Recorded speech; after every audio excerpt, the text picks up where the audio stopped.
สหรัฐอเมริกา government shutdown keep watching me shut it down เกมวัดใจอีกแล้วชัดมาเรื่อยๆเลยคือเอาจริงๆนะสิ่งที่รัฐบาลสหรัฐอเมริกาควรจะเป็นมากที่สุดเลยคือความมั่นคงเพื่อให้โลกใบนี้มันหมุนต่อไปได้อะท่ามกลางเศรษฐกิจที่ใช้ดอลลาร์สหรัฐกันมากที่สุดท่ามกลางการค้าที่ทุกคนยังใช้ดอลลาร์ในการแลกเปลี่ยนให้มันดำเนินไปอย่างดีเพื่อให้พันธบัตรรัฐบาลสหรัฐอเมริกาที่เป็นสินทรัพย์ค้ำประกันสกุลเงินแบบแทบจะทั้งโลกมันยังโอเคและเพื่อให้ตลาดหุ้นของสหรัฐอเมริกาซึ่งมันเป็นตลาดทุนที่ใหญ่ที่สุดในโลกมันแบบไม่ถล่มลงมาแต่สหรัฐอเมริกา government shutdown กันไม่ได้บ่อยขนาดนั้นแต่ก็เรียกว่าเรื่อยๆนะคลิปนี้เดี๋ยวจะไปดูกันว่าแล้ว government shutdown ครั้งนี้เกิดจากอะไรเกิดแล้วมันจะมีผลยังไงมันเป็นเครื่องมือใช้ทำอะไรและที่สำคัญเกี่ยวอะไรกับฉันกับคุณด้วยสนับสนุนข้อมูล government shutdown มันเกี่ยวยังไงกับฉันวะกันที่QR code นี้ค่ะหรือว่าสามารถสนับสนุนช่อง Money Monster กันได้ง่ายมากๆนะคะก็คือกดไลค์กดแชร์กดคอมเมนต์มาคุยเล่นกันนี่แหละแล้วก็ที่อยากให้ทำมากที่สุดนะคะก็คือกด Subscribe เอาไว้ให้หน่อยสิคนละทีเดียวก็พอแล้วเผื่อคราวหน้าลงคลิปใหม่เราจะได้เจอกันไงดีไหมขอบคุณค่ะ US government shutdown ครั้งล่าสุดของสหรัฐอเมริกานะคะเกิดขึ้นก็คือวันที่1ตุลาคมวันพุธที่ผ่านมาตอนเที่ยงคืนตามเวลาของสหรัฐอเมริกานะคะเราไปว่ากันที่สาเหตุกันก่อนค่ะว่ารอบนี้เนี่ย US government เขาชัตดาวน์กันทำไมนะคะซึ่งครั้งนี้นะคะเกิดจากรัฐสภาล้มเหลวในการผ่านร่างกฎหมายจัดสรรงบประมาณ12ฉบับค่ะซึ่ง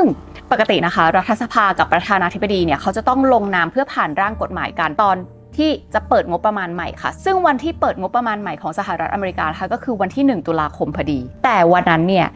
ร่างกฎหมาย12ฉบับไม่ผ่านไงคะซึ่งหนึ่งในเหตุผลหลักๆเลยนะคะที่มันไม่ผ่านเพราะว่าพรรคเดโมแครตเนี่ยบอกว่าอยากจะขยายงบที่จะให้สวัสดิการด้านการรักษาพยาบาลค่ะคือเงินอุดหนุนค่าเบี้ยประกันสุขภาพภายใต้ Affordable Care Act หรือว่า Obama Care ซึ่งเดโมแครตบอกเลยนะคะว่าห้ามตัดงบประมาณตรงนี้เด็ดขาดแบบงบประมาณสวัสดิการตัดไม่ได้ส่วนพรรครีพับลิกันก็คือพรรคของประธานาธิบดีโดนัลด์ทรัมป์นะคะบอกว่า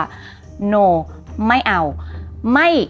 เราจะเอาเงินไปกองแบบเฮ้ยรัฐสวัสดิการขนาดนั้นไม่ได้มันเป็นค่าใช้จ่ายเยอะมากมันต้องตัดบ้างดีโดยเฉพาะนะไม่ชอบใจเลยที่เดโมแครตเนี่ยจะให้แบบรัฐสวัสดิการซึ่งมีบางส่วนเนี่ยคืออะไรเอาไปให้คนอพยพผิดกฎหมายด้วยรีพับลิกันบอก no ไม่โอเคเลยซึ่งการชัตดาวน์ครั้งนี้นะคะเราจะเห็นแน่นอนมันเกิดจากการขัดแย้งทางด้านงบประมาณกันมาแบบเรื้อรังเพราะจริงๆ2พรรคเนี่ยเขามีแนวคิดทางการเงินที่แบบต่างกันมากๆอย่างเดโมแครตเขาจะเป็นพรรคที่มีแนวคิดว่ารัฐควรจะเข้าไปช่วยเหลือสนับสนุนเงินสวัสดิการสังคมเน้นเก็บภาษีนายทุนเน้นแบบไม่ให้มันมีความเหลื่อมล้ำถ้าเป็นเดโมแครตเนี่ยก็คือแน่นอนว่าจะมีงบประมาณทางด้านรัฐสวัสดิการเยอะการรักษาพยาบาลการศึกษาการสาธารณสุขอะไรอย่างนี้ซึ่งแน่นอนว่าความเป็นรัฐสวัสดิการมันคือจุดขายของพรรคเดโมแครตเลยจุดขายในการเลือกตั้งเพราะฉะนั้นเขาจะยอมให้มันแบบลดน้อยถอยลงไม่ได้มันเป็นศักดิ์ศรีส่วนรีพับลิกันก็คือพรรคของโดนัลด์ทรัมป์ตอนนี้นะคะทุนนิยมจ๋าเลยมีแนวคิดว่ารัฐบาลนะไม่ควรจะแทรกแซงชีวิตประชาชนคำว่าไม่แทรกแซงในที่นี้นี่หมายถึงว่าไม่ยื่นมือเข้าไปช่วยไม่ยื่นมือเข้าไปช่วยด้วยการให้รัฐสวัสดิการด้วยหรือถ้าจะช่วยแบบไม่ต้องเยอะต้องให้คนแบบลงไปแบบเจอประสบการณ์เองลุยเองเจ็บเองแบบนี้เลยใครที่แบบทำงานแล้วพ่ายแพ้ในสหรัฐอเมริกานะถ้าเป็นแนวคิดของพรรครีพับลิกันก็คือgo ไปนอนโฮมเลสได้เลยแต่ว่าถ้าเป็นรีพับลิกันก็จะเน้นใช้งบประมาณไปกับความมั่นคงทางการทหารเน้นที่จะลดภาษีให้นายทุนแล้วก็จะสนับสนุนภาคธุรกิจค่ะเพราะเชื่อว่าถ้าเกิดว่าสนับสนุนให้เกิดแบบทุนนิยมขึ้นเนี่ยมันจะเกิดเป็นกลไกการจ้างงานเองตามธรรมชาติคือถ้าสนับสนุนให้นายทุนแบบรวยเดี๋ยวนายทุนจะมาจ้างงานแบบคนทั่วไปเองแล้วเดี๋ยวเศรษฐกิจมันโตเองแบบนั้นอันนั้นคือแนวคิดแบบรีพับลิกันแล้วด้วยความที่แบบแนวคิดต่างกันสุดขั้วแบบนี้มันเลยทำให้เวลาจะผ่านงบประมาณแต่ละทีมันยากมากเราคิดกันอยู่เหมือนแบบคนละดาวคนละดวงเช่นตอนนั้นทรายเคยทำข่าวสมัยโจไบเดนตอนปี 2023 เกิดปัญหาเพดานหนี้ขึ้นมาค่ะซึ่งตอนนั้นรีพับลิกันก็ไม่ยอมโหวตอนุมัติให้แบบผ่านก็คือขอให้ทางโจไบเดนซึ่งเป็นเดโมแครตนะคะลดรัฐสวัสดิการก่อนเดี๋ยวโหวตให้แต่แน่นอนตอนนั้นโจไบเดนก็คือไม่ยอมเพราะอย่างที่บอกว่าเรื่องงบสวัสดิการแบบ อู้ฟู่เนี่ยมันเป็นนโยบายการเลือกตั้งของเดโมแครตลดให้ไม่ได้มันเป็นศักดิ์ศรีและถามว่าตอนนั้นอะงบสวัสดิการถือว่าเป็นรายจ่ายที่เยอะมากไหมสำหรับสหรัฐอเมริกาบอกเลยว่าเป็นรายจ่ายหลักเลยค่ะเพราะว่าประกันสังคมนะตอนนั้นใช้จ่ายกันอยู่ Medicare 1.4 ล้านดอลลาร์สหรัฐ Social Security ใช้จ่ายอยู่ 1.3 ล้านดอลลาร์สหรัฐงบการทหารนะคะคือตอนนั้นยังไม่ได้แบบเด่นมากก็เด่นแหละอยู่ที่800,000 ล้านดอลลาร์สหรัฐส่วนตอนนั้นอะเรื่องมันจบตรงที่ว่ากฎหมายยกเพดานหนี้ใช่ปะจบแบบลอยตัวให้มันลอยไปแบบกู้เท่าไหร่ก็ได้เอาให้มันฉ่ำไปเลยจนกว่าเนี่ยแหละเพิ่งจะได้ประธานาธิบดีโดนัลด์ทรัมป์มาแต่ตอนนั้นก็ยังไม่ถึงกับ government shutdown เพราะฉะนั้น government shutdown เมื่อวันที่1 ตุลาคมที่ผ่านมามันก็เลยกลายเป็นครั้งแรกในรอบ7 ปีที่ผ่านมาที่รัฐบาลสหรัฐอเมริกาถึงกับต้องหยุดดำเนินการและถามว่ามันกระทบกับใครมันมีผลกระทบที่รุนแรงมากนะคะกับคนจำนวนเยอะมากจริงๆซึ่งถามว่าใครคือแถวหน้าสุดใครคือหัวแถวที่จะได้รับผลกระทบจาก government shutdown ก็คือเจ้าหน้าที่ภาครัฐของสหรัฐอเมริกาค่ะรอบนี้นะมีเจ้าหน้าที่ภาครัฐของสหรัฐอเมริกาก็คือพนักงานของรัฐบาลอเมริกาต้องหยุดงานแบบไม่มีจ่ายตังค์นะคะทั้งหมด 750,000 คนแค่โดนพักงานแบบไม่จ่ายตังค์ก็ตกใจจะแย่แล้วแต่สิ่งที่ทำให้พนักงานภาครัฐของสหรัฐอเมริกาตกใจไปมากกว่าเดิมอีกก็คือเพราะว่าทำเนียบข่าวค่ะออกมาแสดงท่าทีเลยนะคะว่าการพักงานครั้งนี้อาจจะไม่ใช่แค่การพักงานนะมันน่าจะเป็นการปลดพนักงานเลยมากกว่า lay off ค่ะแล้วทำเนียบข่าวเนี่ยยังบอกอีกด้วยนะคะว่าปลดที่ว่าเนี่ยจะปลดแบบปลดเร็วปลดกว้างปลดให้มันเสร็จไปเลยภายใน 1-2 วันคนลุกซึ่งไอ้ท่าทีแบบเนี้ยคือเป็นท่าทีแข็งกร้าวแบบที่ไม่เคยมีมาก่อนในประวัติศาสตร์การชัตดาวน์ของสหรัฐอเมริกาเลยนะคะส่วนประธานาธิบดีโดนัลด์ทรัมป์ค่ะออกมาพูดไม่ได้ทำให้คนที่ลุกไปเมื่อกี้มันจะรู้สึกดีขึ้นเลยสำหรับพนักงานภาครัฐของสหรัฐอเมริกานะคะเพราะโดนัลด์ทรัมป์บอกเลยค่ะว่าการชัตดาวน์ครั้งนี้มันจะทำให้สิ่งดีๆอีกมากมายเกิดขึ้นก็คือเป็นโอกาสดีเลยที่จะได้ลีนพนักงานของภาครัฐนะคะแล้วก็จะได้ลดค่าใช้จ่ายในการจ้างพนักงานอะไรก็ว่าไปและที่สำคัญเนี่ย government shutdown เนี่ยนะคะโดนัลด์ทรัมป์ยังจะสามารถใช้เป็นเครื่องมือในการกำจัดโครงการที่เป็นของเดโมแครตด้วยซึ่งไอแนวคิดอะไรที่แสดงออกมานี้นะคะมันยิ่งทำให้การชัตดาวน์รอบนี้ตึงเครียดขึ้นไปอีกแล้วพอพูดถึงว่าโดนัลด์ทรัมป์จะใช้ government shutdown เป็นเครื่องมือในการจัดการกับโครงการของเดโมแครตใช่ไหมคะเพราะฉะนั้นเรามาดูแถว2กันเลยค่ะว่าใครเป็นแถว2ที่โดนผลกระทบจาก government shutdown ครั้งนี้นะคะก็คือใครก็ตามที่เกี่ยวข้องกับโครงการภาครัฐของเดโมแครตเพราะว่าฝ่ายบริหารนะคะใช้ government shutdown เป็นเครื่องมือในการระงับเงินทุนล่าสุดระงับเงินทุนไปเลย 18,000 ล้านดอลลาร์สหรัฐค่ะสำหรับโครงการโครงสร้างพื้นฐานสำคัญในนิวยอร์กนะคะซึ่งโครงการนี้มันเป็นพื้นที่ที่ได้รับผลกระทบโดยตรงเลยค่ะจากผู้นำเดโมแครตอย่างชักซูเมอร์แล้วก็ฮาคิมเจฟฟรีย์และยังเตรียมจะตัดงบประมาณอีก 8,000 ล้านดอลลาร์สหรัฐด้วยนะคะจากโครงการพลังงานหมุนเวียนในรัฐที่ลงคะแนนเสียงให้กัมลาแฮร์ริสค่ะแน่นอนจริงๆและแน่นอนนะคะว่าคนที่เสียหายเนี่ยมันลงลึกถึงระดับคนทำงานรากหญ้าเลยค่ะเพราะว่าโครงการโดนตัดทุนคนทำงานก็ไม่ได้เงินค่ะมีคนทำงานแบบก่อสร้างอะไรอย่างนี้เลยจำนวนมากที่ทำงานแล้วไม่ได้ค่าแรงนะตอนนี้อย่างครอบครัวนี้ค่ะออกมาให้สัมภาษณ์ว่าตอนนี้ต้องมานั่งดูแล้วนะว่ามันมีค่าใช้จ่ายอะไรบ้างที่แบบเราแบบหยิบออกได้เลยไม่ต้องจ่ายเพราะว่าเงินไม่พอแล้วจริงๆและผู้ที่ได้รับผลกระทบแถว3นะคะคือประชาชนที่จะต้องเข้ารับรัฐสวัสดิการค่ะเพราะว่าพอ government shutdown รัฐบาลไม่ผ่านงบประมาณใช่ปะงบประมาณอะไรมันก็เบิกไม่ได้นะเพราะว่ารัฐบาลปิดทำการเนาะซึ่งถ้าสมมติว่าเจรจาอะไรกันไปเสร็จเรียบร้อยแล้วแล้วสมมติว่าไอ้ร่างกฎหมายเรื่องเกี่ยวกับงบประมาณสวัสดิการมันไม่ผ่านขึ้นมาจริงๆนะมันจะทำให้ผู้ลงทะเบียนระบบประกันสุขภาพ ACA หลายล้านคนนะคะจะต้องเผชิญกับเบี้ยประกัน ACA ที่จะสูงขึ้นแบบ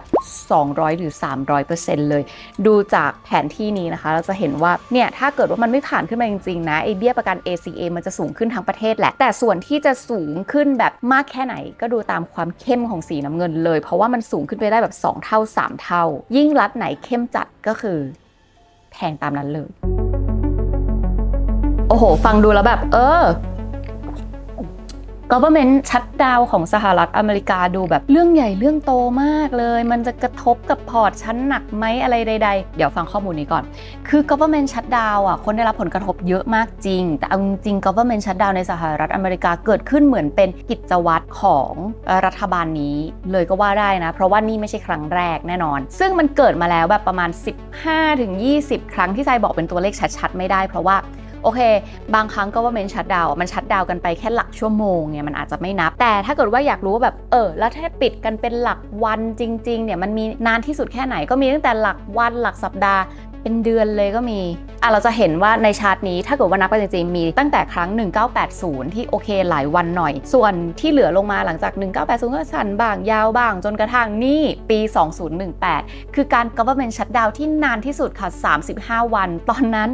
2018ใครเป็นประธานาธิบดีใครจำได้ไหมคะโดนัลด์ทรัมป์ไงคะโดนัลด์ทรัมป์เป็นประธานาธิบดีค่ะแล้วตอนนั้นที่ government shutdown นานขนาดนั้นนะคะเพราะว่าโดนัลด์ทรัมป์อยากจะเอาเงิน $5,700 ล้านสหรัฐค่ะไปสร้างกำแพงเม็กซิโกวุ่นวาย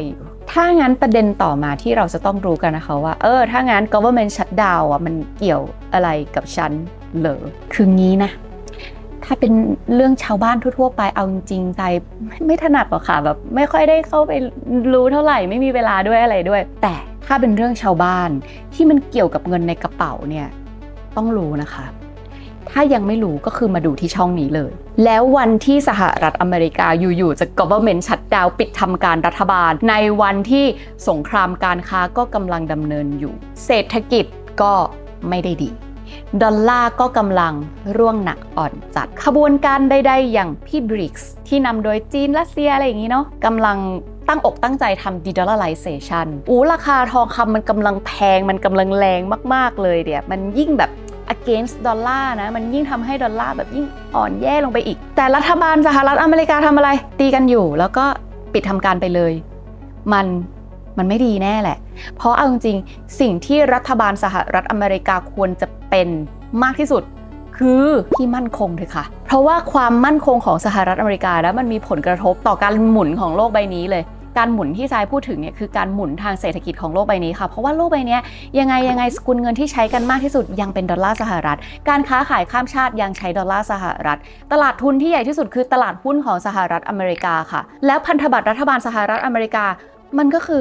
สินทรัพย์มันเป็นหนี้ก็จริงแต่มันดันเป็นหนี้ที่เป็นสินทรัพย์หนุนหลังสกุลเงินแบบเกือบทั้งโลกเลยไง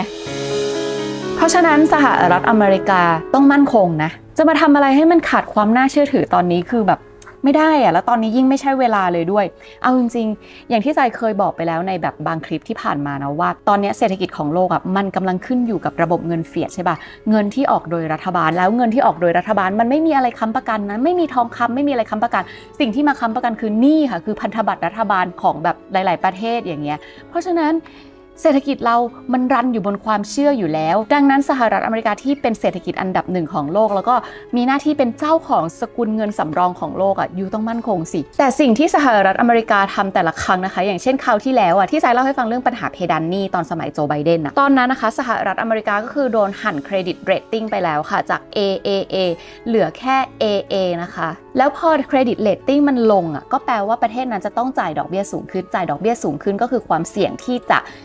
ผิดนัดชำระหนี้มากขึ้นและอย่างที่บอกค่ะว่าเศรษฐกิจวันนี้มันอยู่บนความเชื่อค่ะระบบเงินเฟียสมันตั้งอยู่บนความเชื่อเพราะฉะนั้นความเชื่อคือสิ่งสำคัญที่รัฐบาลแล้วก็โลกนี้จะต้องคงเอาไว้ให้ได้ถ้าความเชื่อถล่มเมื่อไหร่สินทรัพย์ถล่มตามเมื่อนั้นและถามว่ามันเกี่ยวกับเรายังไงหรอถ้าสินทรัพย์ของสหรัฐอเมริกามันเกิดถล่มลงมานะคะไม่ว่าจะเป็นเงินดอลลาร์สหรัฐพันธบัตรรัฐบาลสหรัฐอเมริกาหรือว่าหุ้นของสหรัฐอเมริกา